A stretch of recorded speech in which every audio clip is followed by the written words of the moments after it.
Good morning friends, welcome back. Good morning once again. सबको बहुत बहुत अभिनंदन। Let's start. In this video we are going to discussing about inflation and many types of inflation and what are the role of inflation. कैसे inflation को control किया जाता है, कितने प्रकार के होते हैं, और साथ ही साथ हम समझेंगे कि इन्फ्लेशन का प्रभाव किन वर्गों पर कैसा पड़ता है। चलिए, सबसे पहले जनरल सी बात है मुद्रा स्फीति।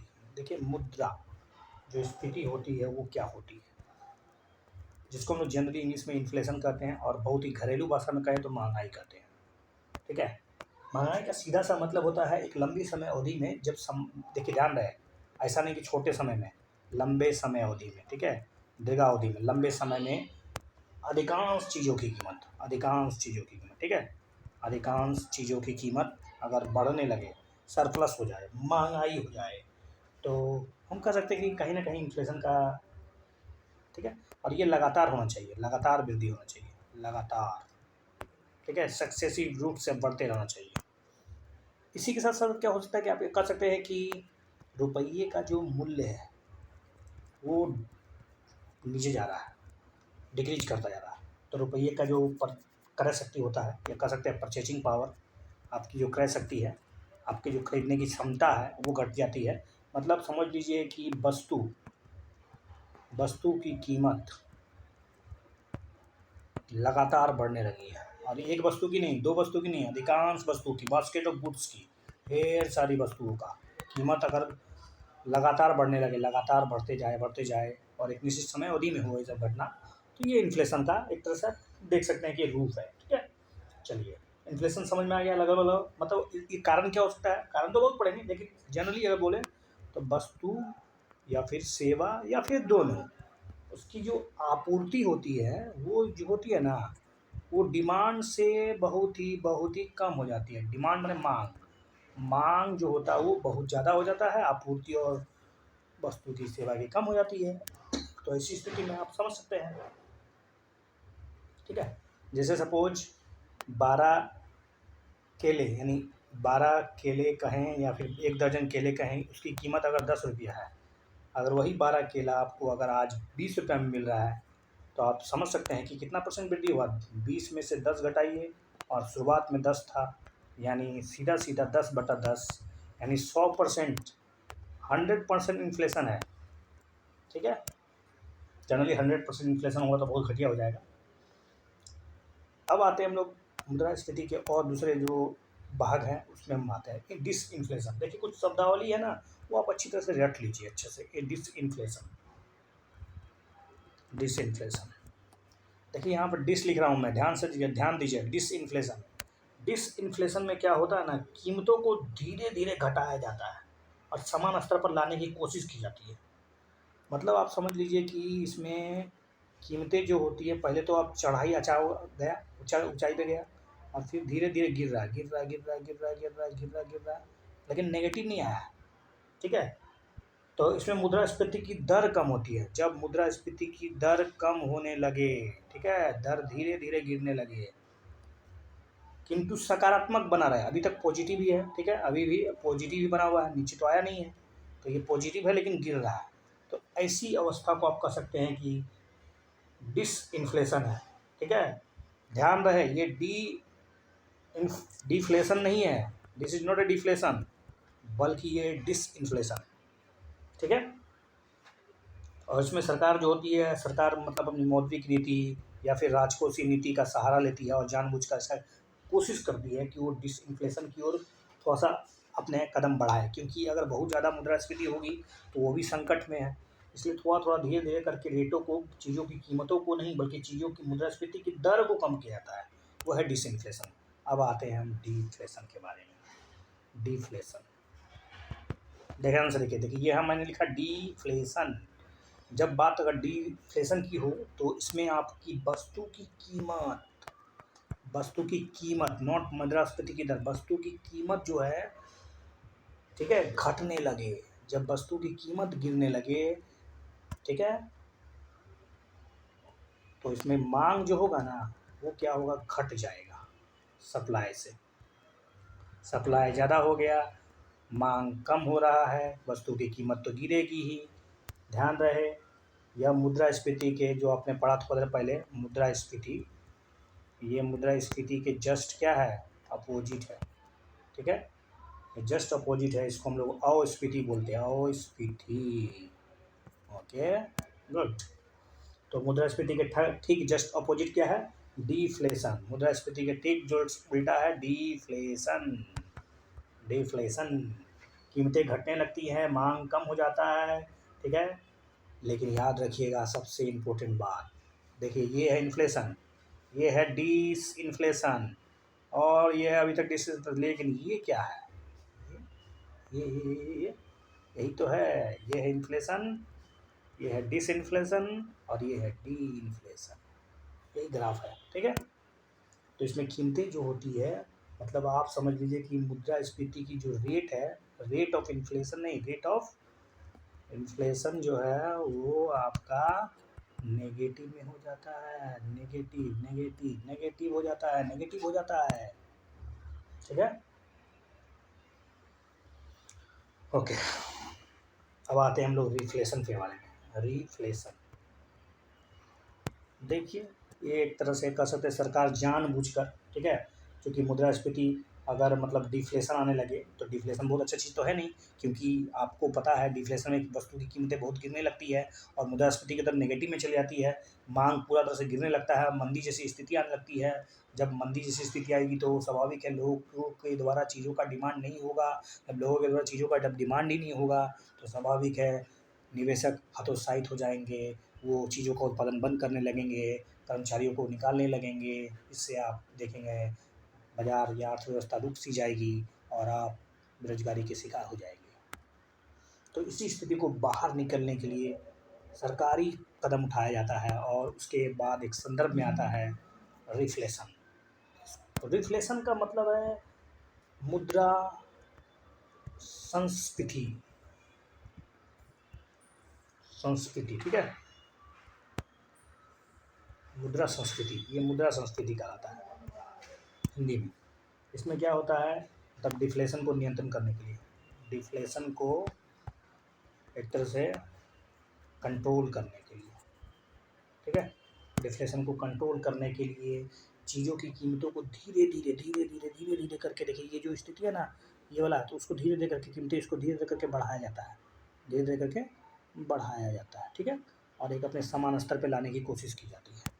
तो डिफ्लेशन नहीं बल्कि रिफ्लेशन में सरकारी कदम उठाए जाते हैं, कीमतों को धीरे धीरे बढ़ाकर एक समान स्तर पर लाने का प्रयास किया जाता है और मुद्रा की आपूर्ति को ध्यान दें, मुद्रा की जो आपूर्ति है, सप्लाई ऑफ जो मनी है उसको बढ़ाया जाता है, पंप किया जाता है। अब कैसे पंप किया जाएगा ये बाद में बताया जाएगा। तो सरकार के द्वारा जानबूझकर, ध्यान रहे जानबूझकर, ये जानबूझकर सरकारी कदम के द्वारा उठाया जाता है ताकि मंदी से बाहर निकला जा सके। सरकार के द्वारा अर्थव्यवस्था में मुद्रा की आपूर्ति में वृद्धि की जाती है, वस्तुओं के मूल्य में अचानक और अस्थायी वृद्धि हो जाती है। ठीक है, अब आगे बात करते हैं लोग स्टैगफ्लेशन की। देखिए स्टैगफ्लेशन बहुत ही मतलब एक तरह से आप कह सकते हैं इसको निस्पंदन, ये निस्पंदन सब सही नहीं है, हिंदी में याद रखिए नहीं बल्कि इंग्लिश में याद रखिए, स्टैगफ्लेशन। स्टैगफ्लेशन में एक मतलब विचित्र स्थिति है, समझिए अर्थव्यवस्था में जब मंदी भी हो और स्फीति भी हो, मंदी प्लस स्फीति ऐसा तो होता नहीं है लेकिन जनरली, लेकिन मंदी और स्फीति दोनों साथ साथ हो, मतलब इसको दूसरे शब्दों में कहें तो आप कह सकते हैं कि इसमें बेरोजगारी, क्योंकि मंदी तो बेरोजगारी ही लेके आएगी, बेरोजगारी, ठीक है, बेरोजगारी प्लस इन्फ्लेशन। जब एक ऐसी अर्थव्यवस्था जो बेरोजगारी और इन्फ्लेशन दोनों का शिकार हो जाए तो ऐसी स्थिति को कह सकते हैं कि स्टैगफ्लेशन है, जो कि बहुत ही भयंकर सिचुएशन हो जाता है, क्योंकि इसमें आप कह सकते हैं कि आरबीआई और government of India plus government of India दोनों के लिए चिंता का विषय हो जाता है, क्योंकि एक तरफ तो इन्फ्लेशन भी ज़्यादा है, दूसरी तरफ बेरोजगारी भी बहुत ज़्यादा है, ग्रोथ रेट भी नहीं हो पा रहा है, तो क्या चूँकि काफ़ी संकट वाली स्थिति होती है। ठीक है, तो ये था आपको बताया मैंने स्टैगफ्लेशन के बारे में।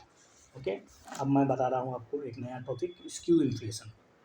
स्क्यू फ्लेशन, स्क्यूफ्लेशन, स्क्यूफ्लेशन एक साथ होगा, ठीक है। स्क्यूफ्लेशन, स्क्यूफ्लेशन का मतलब होता है स्क्यूफ्लेशन, स्क्यूफ्लेशन, स्क्यूफ्लेशन का सीधा सा मतलब होता है कि देखिए कुछ बास्केट और कुछ बास्केट, बास्केट ए है जिसमें बहुत सारे वस्तुएं हैं, ठीक है, और बास्केट बी है जिसमें बहुत सारी वस्तुएं हैं। अगर मानते हैं इसमें इन्फ्लेशन आ रहा है, इसमें डिफ्लेशन आ रहा है, इसमें चीज़ों की कीमतें बढ़ रही है, इसमें चीज़ों की कीमतें घट रही है, मतलब ऐसी स्थिति जिसमें कि कुछ चीज़ों की दाम बढ़ रहे हों, कुछ चीज़ों के दाम गिर रहे हों, ठीक है। तो ऐसी स्थिति को आप कह सकते हैं स्क्यू इन्फ्लेशन, मतलब कुछ ख़ास चीज़ों का दाम, कुछ ख़ास चीज़ों का दाम या कीमत अगर बढ़ने लगे, ठीक है, पंप होने लगे, ऊपर जाने लगे, ठीक है, मुट्ठी भर चीज़ों का दाम, तो एक छोटे से समूह का दाम अगर बढ़ने लगे तो आप कह सकते हैं कि ये स्क्यू इन्फ्लेशन यानी स्क्यूफ्लेशन है। मतलब इसमें आप स्क्यूफ्लेशन में आप कह सकते हैं कि इसमें इन्फ्लेशन भी है प्लस इसमें संकुचन भी है, आई मीन डिफ्लेशन भी है, दोनों का फीचर होता है। ओके, अब देखिए एक कर्व होता है फिलिप्स वक्र, फिलिप्स कर्व, फिलिप्स कर्व क्या है इस महोदय के बारे में समझते हैं पहले। फिलिप्स देखिए, फिलिप्स महोदय ने क्या कहा। देखिए जनरली हम लोग क्या समझते हैं कि जब मुद्रास्फीति जब से आती है तो मुद्रास्फीति अगर मानते हैं बढ़ रही है तो आपके साथ साथ एक दो चीज़ होता है कि आप एक तरफ मुद्रास्फीति, दूसरी तरफ आप महंगाई, यानी मुद्रास्फीति बढ़ रही है, महंगाई बढ़ रही है, तो साथ साथ ग्रोथ रेट वो भी बढ़ रहा होना चाहिए। लेकिन सोचिए ये मुद्रास्फीति की दर, ठीक है, एक तरफ लिख देते हैं अगर मुद्रास्फीति की दर, ये इन्फ्लेशन का हुआ, ठीक है, इन्फ्लेशन का परसेंटेज, इन्फ्लेशन है इधर, आई सपोज इन्फ्लेशन, और इधर हुआ बेरोजगारी मतलब अनएम्प्लॉयमेंट, ठीक है, अनएम्प्लॉयमेंट की दर। तो होता क्या है कि देखिए ये ग्राफ ऐसे होता है, क्या दिखाना चाह रहा है ये ग्राफ, ये ग्राफ दिखाना चाह रहा है कि जैसे जैसे आपका इन्फ्लेशन बढ़ेगा, इन्फ्लेशन रेट बढ़ेगा तो महंगाई, आई मीन महंगाई जैसे जैसे बढ़ेगी वैसे वैसे बेरोजगारी की संख्या घटेगी, बेरोजगार लोग कम होंगे, बेरोजगार का प्रतिशत घटता जाएगा। लेकिन जैसे जैसे आप देख रहे हैं महंगाई, आई मीन महंगाई घट रहा है तो बेरोजगारी बढ़ती जा रही है, यानी बेरोजगारी और महंगाई यानी इन्फ्लेशन में उल्टा रिलेशनशिप है, किसी तरह से उल्टा रिलेशनशिप है, ठीक है। बेरोजगारी, बेरोजगारी परसेंटेज और मुद्रास्फीति दोनों एक दूसरे का क्या है, उल्टा है, ठीक है। बेरोजगारी और उल्टा है, मतलब अगर इसको सीधा कहें तो अगर आप चाहें तो इसको आप कह सकते हैं कि बेरोजगारी नहीं लिख के हम लिखते हैं रोजगार, ठीक है, रोजगार कहिए तो डायरेक्टली प्रोपोर्शनल होगा मुद्रास्फीति का, जैसे जैसे मुद्रास्फीति बढ़ेगा वैसे वैसे रोजगार भी मिलेगा, ग्रोथ रेट भी बढ़ेगा, यानी ग्रोथ रेट, ठीक है, is directly proportional to inflation. अगर ऐसा कहा जाए तो कोई दिक्कत नहीं है, यही तो है ओवरऑल फिलिप्स वक्र, ठीक है। लेकिन ये लंबे समय में काम नहीं करता है, लंबे समय में फेल हो जाता है, ठीक है। अब आते हैं types of inflation, type of inflation, मुद्रास्फीति के प्रकार, मुद्रास्फीति के कई प्रकार होते हैं, उसमें आपको सबसे पहले पढ़ना है क्रीपिंग, क्रीपिंग इन्फ्लेशन। क्या है ये क्रीपिंग इन्फ्लेशन, हिंदी में कहें तो रेंगती मुद्रास्फीति, रेंगती, रेंगती मुद्रास्फीति का मतलब होता है कि जब मुद्रास्फीति की दर अगर इन्फ्लेशन रेट जो हो वो ऑलमोस्ट 3% के आसपास हो, ठीक है, 3% तक ठीक है, या उससे कम भी हो तो चलेगा, तो 3% तक आसपास रहे तो उसको रेंगती मुद्रास्फीति, ये खास करके विकसित देशों में होता है। विकसित देशों में किस प्रकार का मुद्रास्फीति होता है, तो रेंगती मुद्रास्फीति, रेंगती को क्रीपिंग इन्फ्लेशन कहते हैं, ठीक है। ओके, अगर बोले वॉकिंग इन्फ्लेशन तो पहले तो आप चलना, पहले तो आप रेंगे, बच्चा में आप लोग रेंग रेंग के चलते थे तो 3% के आसपास था, वॉकिंग में 3 से ज़्यादा होगा, यानी आप कह सकते हैं कि 3 से 10% तक अगर इन्फ्लेशन रेट है, महंगाई है, अगर 3 से 10% के बीच महंगाई है तो आप उसको वॉकिंग इन्फ्लेशन कहते हैं। ये विकासशील देशों में होता है, ठीक है। विकासशील देशों में आई मीन भारत जैसे देशों में 3 से 10% का मुद्रास्फीति, जिसको हम लोग आप कह सकते हैं कि ये वॉकिंग इन्फ्लेशन है। और अगर थोड़ा सा आरबीआई के द्वारा जो मॉनेटरी पॉलिसी एमपीसी के द्वारा जब आप पढ़ेंगे 4% तो को ±2% ये जो बनाया गया है वास्तव में किस में आएगा, तो ये वॉकिंग इन्फ्लेशन में आता है, ठीक है। उसके बाद running inflation, okay. Running inflation मतलब नाम से स्पष्ट है, दौड़ती हुई मुद्रास्फीति। दौड़ती हुई मुद्रास्फीति में क्या होगा, इसमें 10 से 20% का इन्फ्लेशन रेट हो सकता है।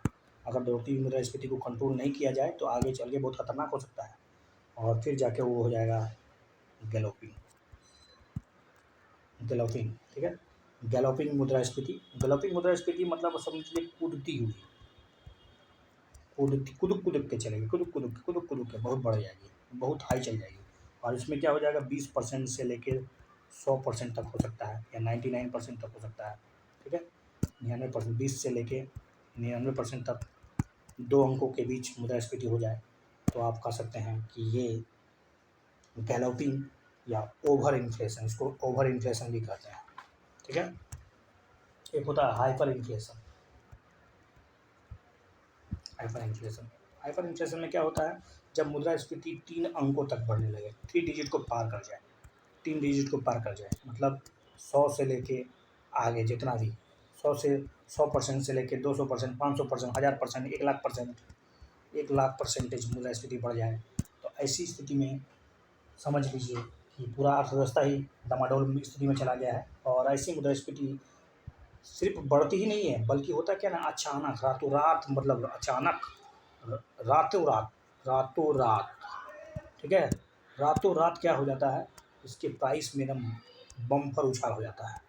और इससे मुद्रा का जो होता है ना, मुद्रा जो होती है वो मतलब एक तरह से उसका कोई महत्व ही नहीं रहता है।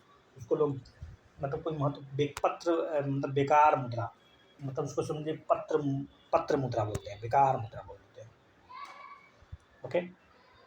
मुद्रा से विश्वास ही उड़ जाता है, मुद्रा से विश्वास खत्म हो जाता है, कोई विश्वास ही नहीं रहेगा मुद्रा पर। तो ऐसी स्थिति में हाइपर इन्फ्लेशन का शिकार हो गया है अर्थव्यवस्था, ठीक है। अब आते हैं कोर इन्फ्लेशन, ठीक है। कोर इन्फ्लेशन क्या होता है, कोर इन्फ्लेशन देखिए, कोर इन्फ्लेशन, कोर महंगाई या कोर मुद्रास्फीति, कोर जो मुद्रास्फीति है वो वास्तव में देखिए अर्थव्यवस्था है, अर्थव्यवस्था में जितने भी सामान बन रहे हैं ABCDEFGH सब, उसमें से कुछ ऐसी वस्तुएं हैं जो बहुत ही मतलब एक तरह से वोलाटाइल नेचर की है। वोलाटाइल मतलब होता है कि जिसकी कीमतें बहुत तेज़ी से बदलती है, उछाल बहुत आता है। जैसे कि सपोज क्रूड ऑयल है, या फिर मानसून के कारण फसल चक्र खराब हो गया हो, या फिर सपोज मेरा कहना है कि जैसे खाद्य पदार्थ है, खाद्य पदार्थ ले लीजिए आप, ये सब भोजन ले लीजिए, जिसको भोजन कहिए, दूध दवा ले लीजिए, एसेंशियल गुड ले लीजिए, एसेंशियल कमोडिटीज़ ले लीजिए, ये सब की कीमतें जो होती है ना बहुत ही रैपिड चेंज हो सकती है, रातों रात बदल सकती है। तो ऐसी स्थिति में हमको जो इन चीज़ों को तो बाद करना पड़ेगा, तभी जाके हमको कोर इन्फ्लेशन मिल पाएगा। तो कोर इन्फ्लेशन में आप हेडलाइन इन्फ्लेशन अर्थव्यवस्था में जितना कुछ भी बनता है, सब कुछ ABCDEFGHI जितने भी प्रोडक्ट बन रहे हैं, बास्केट ऑफ गुड्स ले लीजिए, और बास्केट ऑफ गुड्स में सब जितने भी प्रकार के वस्तुएं हैं उसके कीमतों में जो परिवर्तन आ रहा है, ठीक है, तो वो हो गया हेडलाइन इन्फ्लेशन। उसकी अगर कीमतें बढ़ रही है तो हेडलाइन इन्फ्लेशन। लेकिन उनमें से अगर हेडलाइन इन्फ्लेशन में से अगर आपने वोलेटाइल गुड्स की कीमतें को बात कर दिया तो आपको मिल जाएगा कोर इन्फ्लेशन, ओके। मेरे ख्याल से समझ गए आप। तो इन्फ्लेशन टारगेटिंग के लिए, इन्फ्लेशन टारगेटिंग जो होता है, जो आरबीआई के द्वारा इन्फ्लेशन टारगेटिंग, उसके लिए कोर इन्फ्लेशन का ही इस्तेमाल किया जाता है, ठीक है। एक होता है imported inflation, imported not important बल्कि इम्पोर्टेड, मतलब एक तरह से आयातित मुद्रास्फीति। आयातित मतलब आयात क्या होता है, आयात मतलब एक घरेलू सीमा के अंदर जो चीज़ प्रवेश करता है ठीक है, ये भारत मानते हैं, ये सपोज़ कोई एक देश है, ये देश में बहुत सी चीज़ें बाहर से आ रही है और वो सारी चीज़ों की कीमत अगर बढ़ गया, उसकी कीमतों के बढ़ने से उस घरेलू अर्थव्यवस्था में भी कहीं न कहीं महँगाई तो बढ़ जाएगी। तो महँगाई जो है अगर बाहर की चीज़ों से यानी आयातित गुड्स से अगर बढ़ने लगे, तो आप इसको कह सकते हैं कि ये इम्पोर्टेड इन्फ्लेशन है। एक होता है हिडन इन्फ्लेशन। हिडन इन्फ्लेशन बहुत ही होशियारी से इन्फ्लेशन को छुपाया जाता है, छुपी हुई मुद्रास्फीति बोलते हैं इसको, छिपी हुई।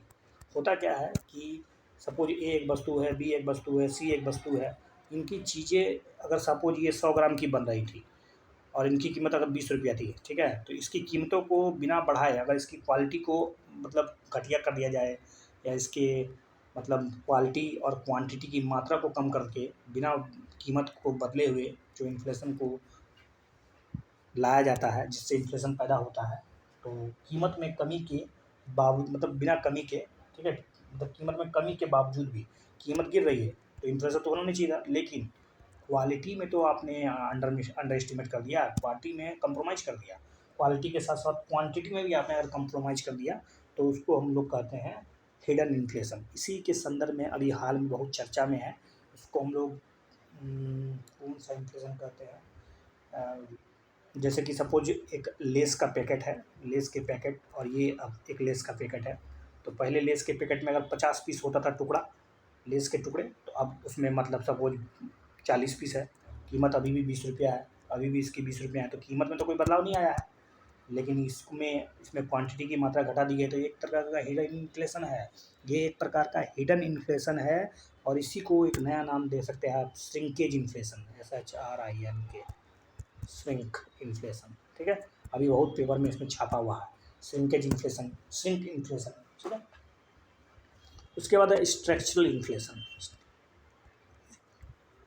स्ट्रक्चरल इन्फ्लेशन, स्ट्रक्चरल इन्फ्लेशन का मतलब होता है, देखिए इन्फ्लेशन सिर्फ कीमतें बढ़ने से, चीज़ों की कीमतें बढ़ने से ही इन्फ्लेशन नहीं आता है, बल्कि और भी फैक्टर्स हैं जो मतलब एक तरह से बिना चीज़ों की कीमत बढ़ने से भी बढ़ सकता है। हालाँकि इनडायरेक्टली रूप से आप चीज़ों की कीमतों को बढ़ते ही देखते हैं, लेकिन और भी बहुत से फैक्टर हैं। जैसे कि आप समझ लीजिए, मतलब अगर आप कहें कि रोड ठीक नहीं है या फिर इंफ्रास्ट्रक्चर डेवलपमेंट ठीक नहीं है, संसाधन ठीक से पहुंच नहीं पा रहा है, खाद की आपूर्ति घट गई है, या फिर विदेशी विनिमय जो है वो कहीं न कहीं डाउन हो गया है, घट गया है, या फिर कह सकते हैं कि आप लॉ एंड ऑर्डर फेल हो गया है, लॉ एंड ऑर्डर ख़राब हो चुका है, या पॉलिटिकल अनस्टेबिलिटी आ गई है सरकार देश में, पॉलिटिकल इंस्टेबिलिटी आ गई है।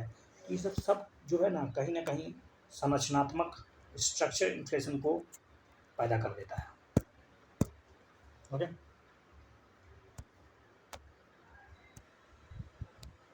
तो फर्स्ट पार्ट में इतना ही, आगे वीडियो जारी रहेगी।